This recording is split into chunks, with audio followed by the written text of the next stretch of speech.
الله ذوالجلال ایره در قرآن با صراحت ذکر کرده. ما دون ذالک که از شرک پایین‌تر، از کفر پایین‌تر هر گناهی باشه قابل بخشش هست، امکان بخشیده شدن هست، اما چیزی که شرک باشه و کفر باشه قرآن او را با صراحت ذکر میکنه، الله او را نمی‌دهد. این فیصله الله است. بس از این آیات فهمیده می شود که حضرت لقمان حکیم رضی الله عنه راست میگوید که شرک گناه بسیار بزرگی است، کفر گناه بسیار بزرگی است. اکثر برادران میدانند شرک چرا میگه، کفر چرا میگه. ما خو امروز صحبت ما درباره تربیه اولاد است، ما وقت نداریم درباره شرک و کفر به شما توضیحات بدیم. بیشتر یک اشاره کردیم که الله در ذات خود واحد و لا شریک است، الله در صفات خود واحد و لا شریک است، الله در افعال خود واحد و لا شریک است.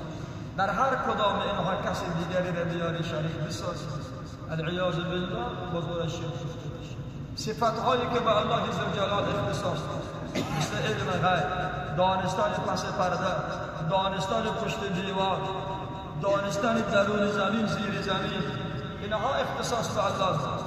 اینا غیر الله هیچ کسی نمیداند، چه نبی باشه، چه ولی باشه، چه عالم باشه، چه حکیم باشه. از انسان از پشت سر خود بی‌خبر است، فقط الله میداند و الله هیچ چیز غیب نیست. او زیر زمین را هم میبینه، روی زمین را هم میبینه. در فعل الله با خود شریک ندارد. الله خالق است، غیر از الله هیچ کسی خالق نیست. الله رازق است، غیر از الله هیچ کسی رازق نیست. الله قاضی الحاجات است، غیر از الله هیچ کسی نمیتونه حاجات تو را، مشکلات تو را برآورده بسازد. الله قادر است تو را در داخل در زیر تیر موتور زنده حفاظت کند. موتور از سر تو عبور کنه، تو زخمی نشده سالم بمانی. این از توان الله هست، این از قدرت الله هست. اما غیر از الله کسی دیگری قدرت ها را ندارد. بالاخره سروران عزیز و بزرگوار حضرت لقمان حکیم اول بچه خود را در مقابل ایمان او را متوجه ساخت که به الله کسی را شریک نگردان، کافر بالله نباش، مشرک بالله نباش، خدای خود را بشناس، بنده خدا.